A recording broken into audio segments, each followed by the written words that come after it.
cœur de la Galicie, sur les rives de la Vistule, se dresse la cité de Cracovie.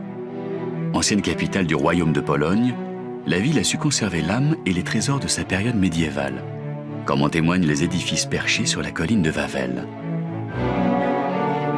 Le château royal, construit à partir de l'an 1000, fut le siège de la royauté polonaise durant près de 6 siècles.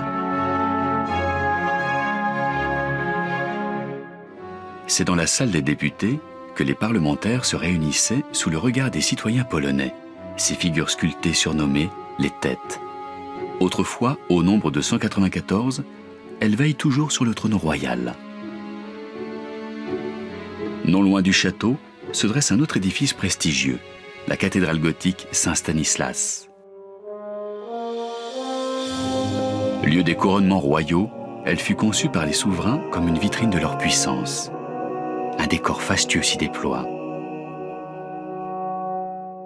Dans la crypte, un panthéon national abrite les tombeaux des rois de Pologne, mais aussi des grandes personnalités du pays. Souvent brillante, Cracovie a pourtant connu des dangers. Ses remparts se composaient alors de 47 tours, 8 portes principales et une barbacane. Cette dernière, dotée de 7 tourelles de guet, garde toujours fièrement l'entrée de la cité. Dès la porte franchie, c'est la rue Florianska qui mène tout droit à sa place principale, la plus grande place de marché d'Europe.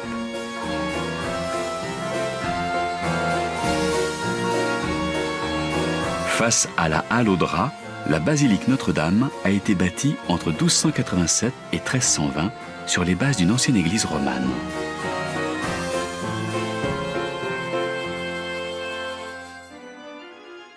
À l'intérieur, c'est l'art gothique qui s'épanouit. Le point d'orgue de cette précieuse décoration est un monumental retable de 11 mètres sur 13. Il a fallu 12 ans pour sculpter dans du bois de tilleul les 200 personnages qui le composent. L'opulence de Cracovie a aussi paré les murs et les voûtes de la cathédrale d'or et de lumière. Les richesses de cette cité sont inscrites au patrimoine mondial de l'UNESCO depuis 1978.